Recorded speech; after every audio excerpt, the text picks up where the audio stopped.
Hey, what's up, guys? It's Sam OG. So, like I've mentioned last week or so, I said that I wanted to do a Genesys RPG review from Fantasy Flight, and here it is. So, you know my reviews in the past. I don't do really extensive review.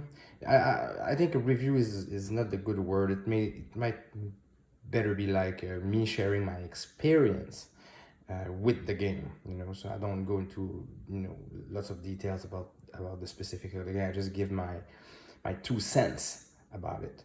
So yeah, so I've been playing Genesis for a little while, but we played I don't know, maybe 3 or 4 sessions, and I've been a fan of the game for a long time. Read the game a long time ago and read it again to be able to play the game. And the main thing with Genesis for me is the system, the narrative dice system from Edge of the Empire that became really popular for Fantasy Flight game. And it is great. I mean, it is what it is. It is it does exactly what it's seems to do. The first time you read about these dice, I mean, the first time the first time you hear about them, you see them, and you get the main idea behind them. When you try them, that's exactly what they do, and it works, and it works great. So that's the major good thing I would say with Genesis. You won't be disappointed with that system. Now, that being said, I just wanted to put that right off the bat because it's the most important thing with this game. Because the rest, like the title is, the game's named Genesis, it's generic.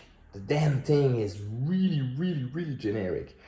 And I mean, no pun intended, but Genesis, not just for like the genesis of a creative, template or the genesis of a story. It's just Genesis because it's damn right generic.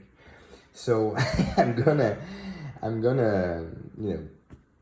tackle it. I mean, it's not a bad thing, because it's a game that look at the cover. You have sci-fi, you have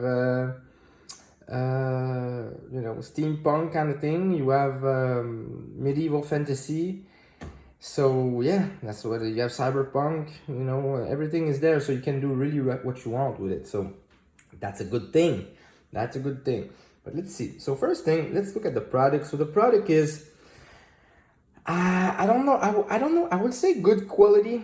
I don't want to say like super great quality. I'm not gonna say that. I mean, look, you have that matte finish with the little glossy thing here. Good solid hardcover.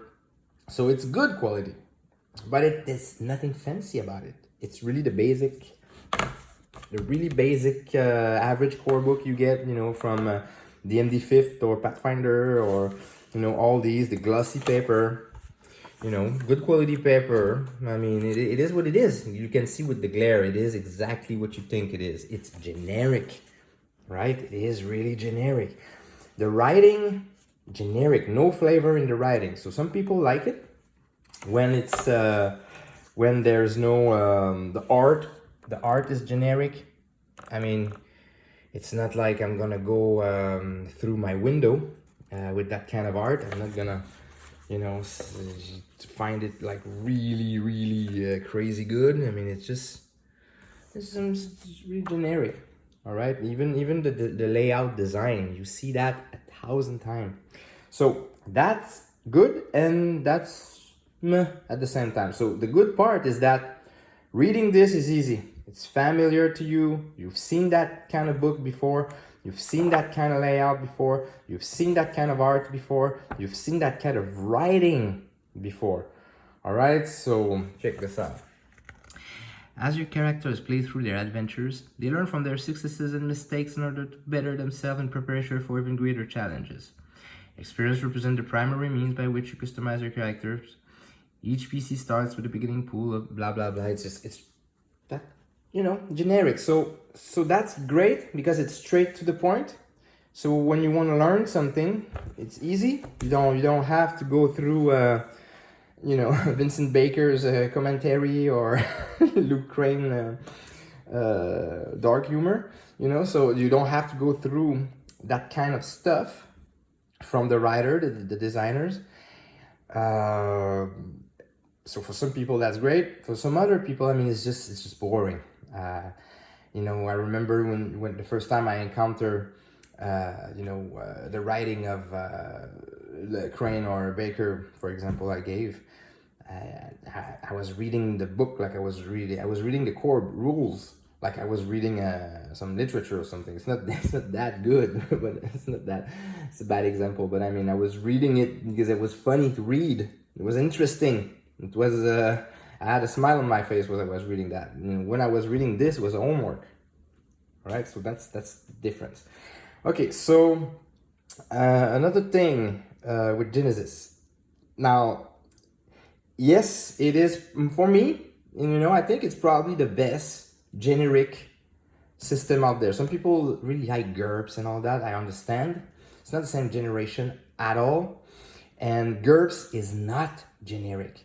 That's the thing. GURPS will provide you with all kind of tools, specific rules, and specific, you know, addendums and assets for all genres, right? There is so many books out there, so many material. It's not generic. This one here, you know, they give you at the end 5 or 6. I'm gonna you know, the Weird War. You have like 2 kinds of sci-fi, modern day. You know, you have I don't know them by heart. It's not relevant. You know, there is like fantasy. I think they give you fantasy. They give, there's a chapter about customizing rules, which is good, really small. There's not much to be doing about that. They have I just want to show you another one so you know what I'm talking about.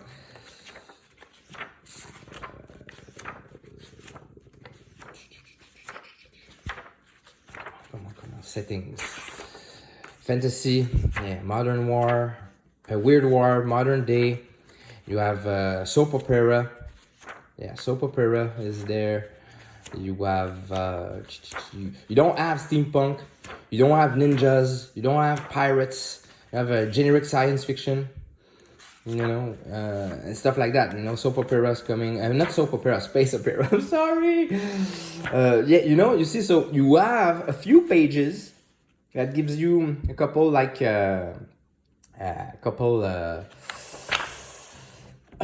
archetypes about characters. Again, you see images of them here, kind of thing, right?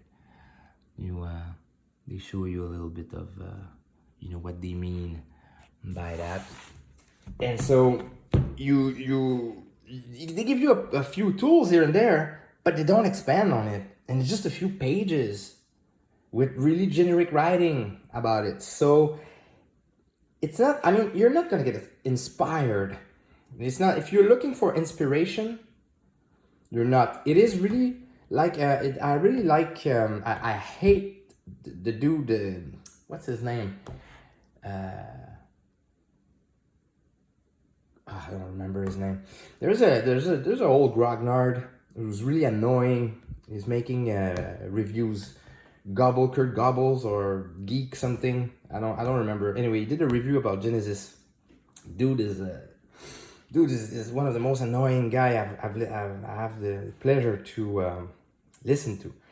And he made a review about Genesys, and he said something very true about it. It's not really a game. It's like it's a system. You have this is a thick book about how to use this system. So that, in a sense, is great.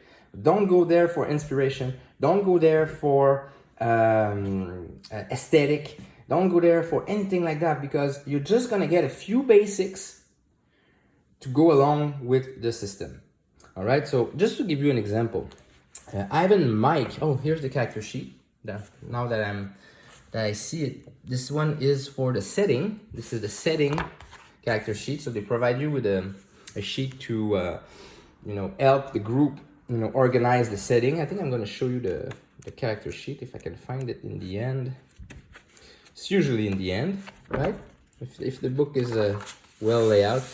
Oh, here you have the talent pyramid. I'm gonna have to talk about that. It's interesting. Here's the character sheet. It's nothing you've never seen before. With the skills, generic skills, obviously, and so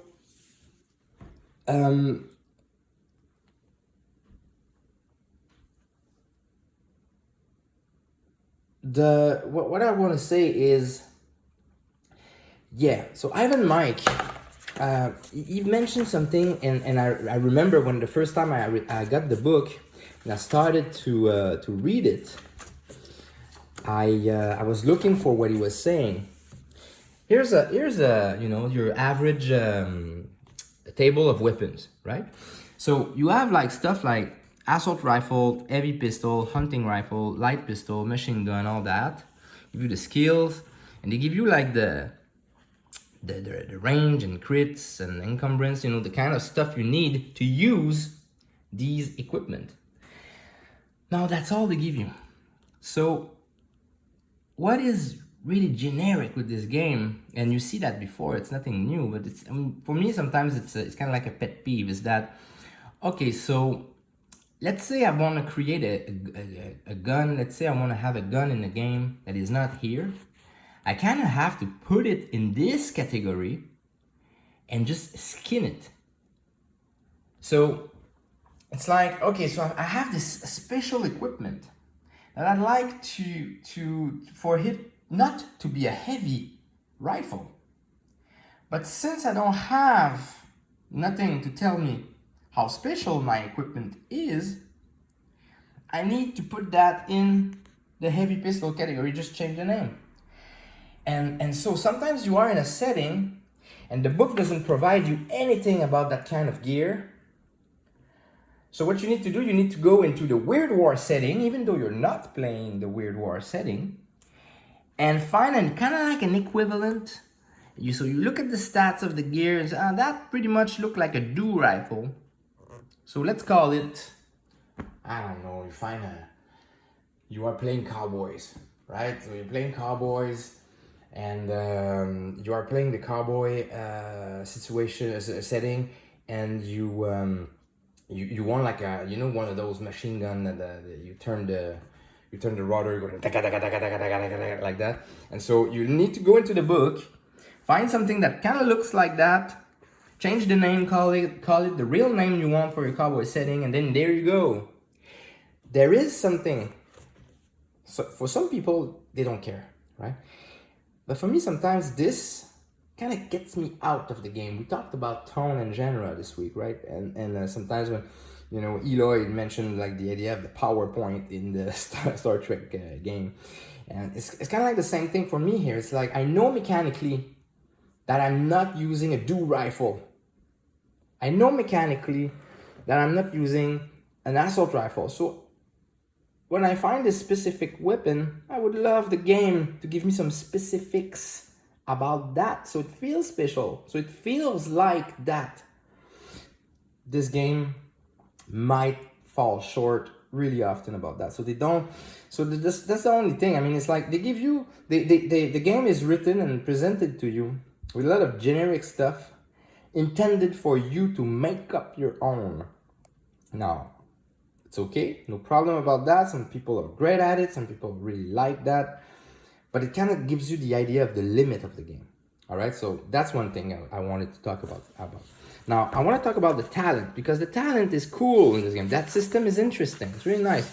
So it's kind of like a pyramid, and so you buy the first one, and then it opens up the level 2 ones, and then level 3 ones, level 4 ones, and then the more you get, the more powerful you are, and and you have like a big list in the book. The book is kind of great, with the talents. They give you a big list of talent, generic talent, and that's gonna fit everywhere. And so what you do is you build up it's really expensive to buy the talents with your XPs, and so there's a choice. So the only choice really you got with experience point is like either I boost my skill pool or I buy talents. Basically, that's the gamble you got to do. And so the more you advance in those, the more powerful you get, the more specialized you get. And I like that little game that you play with yourself, because you really it's a choice, you know. Something either your character can stay weak with the dice, but is really interesting to role play, or either your character is powerful with the dice, which I think it's better in the game if you want to be a power gamer, and you don't have any or much specification. But here's a big but. Like, this game is generic again, so you receive XP at the end no matter what. All right, that's basically how the book is written. And they give you, let's say for example, you receive 15, 20, or 25. 25 is a really high power, fast progression game. You know, so when you get 25, every game you get powerful really fast. Let's say if you get 15, you get powerful. Slower. Okay, you don't advance as fast. And you can play with these numbers as you wish, even though the book doesn't tell you. You can play with that as you wish. And after that, what happens is that what you realize is that there's no rule in the game that really tells you how to spend. So for example, you receive that, so you have a really good player who's really proactive, and you have another player who doesn't talk, doesn't do shit. Everybody receives the same XP. So that can be annoying. Sometimes you feel like, hey, I'm doing all the work here, trying to push forward the story. You don't do shit, you receive the same XP. That can be something, that can be annoying, because there is no rule about, there's no rewarding of being a proactive individual around the table. Not at all, not in this game. So that can be fun, because sometimes you're tired, you don't want to work, you don't want to do nothing, you just want to listen to other people doing everything. And so you still receive, for showing up. You still receive XP for showing up. Now, if you want to create your own rules about this and that and XP reward and all that, you can, obviously, but it's not in the rules, so you're not going to be playing raw. Now, if let's say you do the average 20 XP for everyone, every session, you get powerful kind of fast. So the game is not really it's not really meant for 20 session campaigns and all that, because you get so powerful so fast. It's really weird. If you play, let's say in the story, you play every day, or you play by the day. So you progress on a daily story basis. You don't progress over years in character. Your character gets really powerful on the daily. So there's it's kind of like a disconnect between making sense, like we talked this week about making sense. So your character is doing stuff, and for no reason at all, really, now he's getting really good at it. So that's one thing that can happen with this game. You got to be careful with that. Also, since there's nothing in the game that tells you how to spend, well, it's kind of like there is a disconnect between how the players spend the XP and what the character actually did in the game. The game doesn't structure that at all. So if you have a gang of power gamers around the table, they're gonna put the XP in the best spot all the time. They're gonna become super powerful, even though it has nothing to do with how they roleplay and what the character has done. So that is a big failure, I think, of this game, which is really easy to do. Just a couple rules to structure rewarding XP would have make it way better. But hey, that's not the kind of game, so you don't want to ask that from a universal game like that. I'm gonna just finish by saying that the skill in the book are well described. I mean, there's you know, long. It's nothing you haven't seen before, but there's some good descriptions about the skills and the really extensive display of it, allowing you to really understand what you're doing, and what you are doing when you do it with the skills. So that I like, you know, I really like, because it's a skill-based game like that deserves that kind of stuff. Now, it's not, I heard a guy saying that this game creates, the narrative dice system is really story-oriented. I don't agree. I don't agree that the narrative dice is story-oriented. I think the narrative dice is pulp-oriented, because the idea of triumph and the idea of step backs and despair, at least for the few games that I played, just create cool narrations. You know what I'm saying? Like, it's like a prompt or an incentive for the players to go beyond their basics narration to just talk more and add stuff to the thing, right? So there's a little bit of world building with the story point that goes between the GM and the player. That's cool. Every time one party spends the story point, it goes to the other one to create that really interesting ping pong match between world building. Now that is great.